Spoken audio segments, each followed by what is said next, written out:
Hello বন্ধুরা, আজকে আমি তোমাদেরকে দেখাচ্ছি ক্র্যাবে কারি কি করে করে। আমিও কিন্তু প্রথমবার করছি আমার মায়ের থেকে শুনে। আমার মায়ের রেসিপি আমি তোমাদের সাথে শেয়ার করছি, ফার্স্ট টাইম করছি। তোমরাও কখনো করে দেখো কেমন হয়। চলো তাহলে দেখাই কি করতে হয়।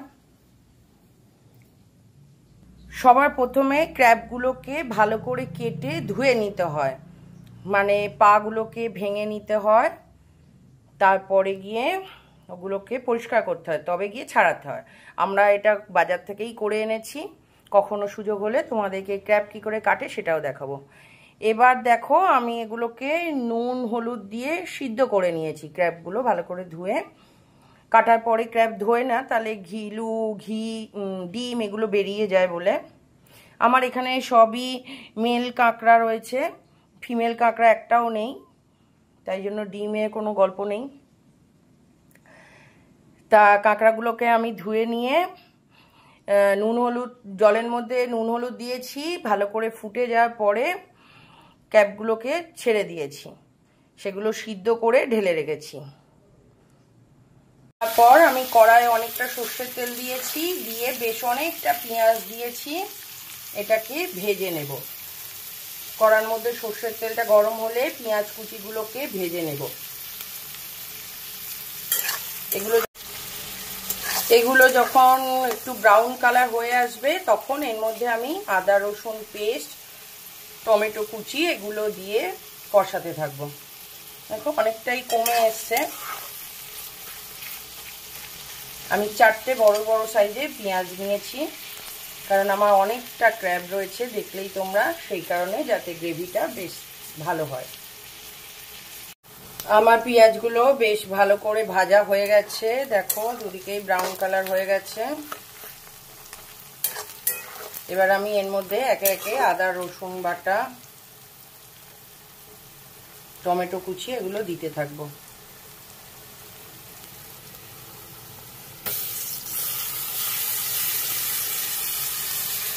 আমি এটা একসঙ্গে রসুন আর লঙ্কা বেটে নিয়েছি। এবার আদা বাটা দিচ্ছি কিছুটা, রসুন আর কাঁচা লঙ্কা ওটাতে বেটে নিয়েছি।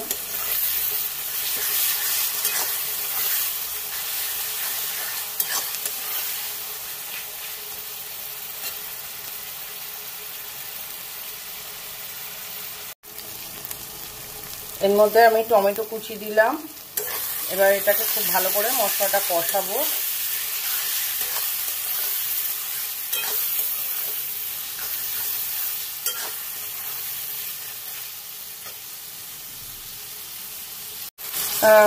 যখন আমি ক্র্যাবটা সিদ্ধ করছিলাম বেশ অনেকটাই নুন আর হলুদ দিয়েছিলাম, তাই এখানে আমি অল্প করে নুন দিচ্ছি, 1/2 চামচ মতন, নাহলে নুন বেশি হয়ে যাবে। হলুদও আমি আবার 1/2 চামচ মতন দিলাম, কারণ ওখানে 1 চামচ করে আমি দিয়েছিলাম তখন।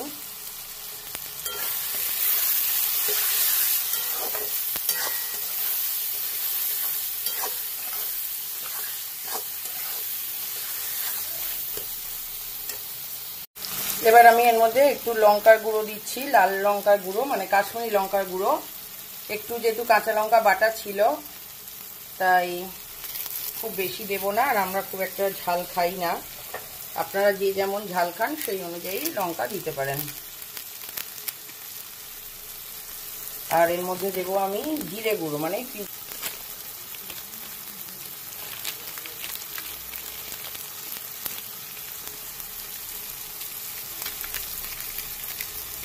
এগুলোকে এবার খুব ভালো করে মিক্স করব।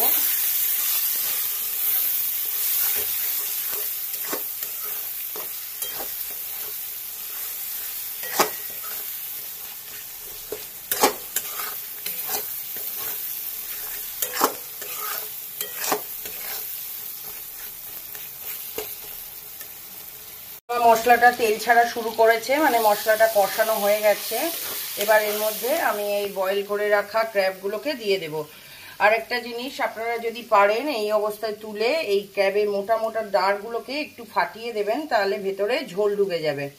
আমার পক্ষে এখন অসুবিধা, তাই আমি করছি না, আর যারা খাবে তাদের জন্য খুব সুবিধা হবে।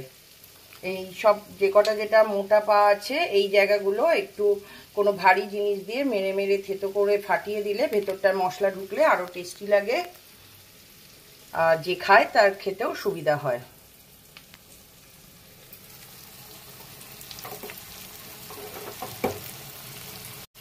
আমি এর মধ্যে এবার এই ক্র্যাবগুলো সমেত সব ঢেলে দিচ্ছি।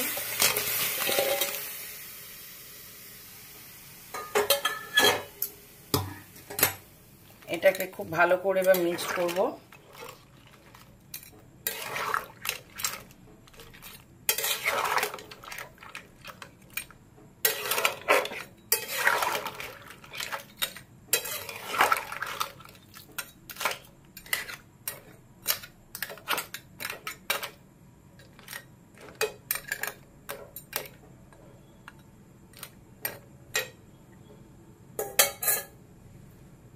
এবার এটা ফুটতে দেব, একটু কিছু ঢাকা দিয়ে দেব যাতে তাড়াতাড়ি ফুটে যায়।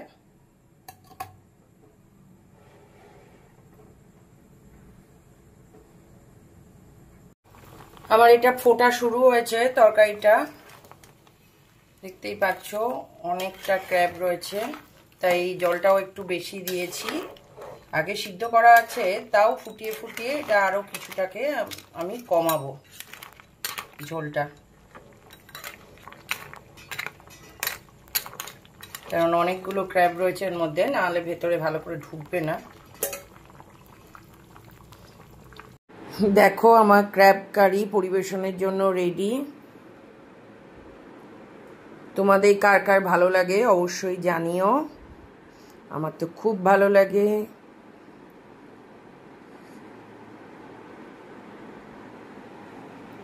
আর যারা নতুন জানো না কিভাবে করতে হয়, আমার ভিডিওটা দেখে নিও। ভালো লাগলে অবশ্যই শেয়ার করো তোমার বন্ধুদের সাথে। আবার দেখা হবে নতুন কোনো ভিডিও নিয়ে। আমার প্রোফাইলটা চ্যানেলটা সাবস্ক্রাইব করো, শেয়ার করো। Bye bye.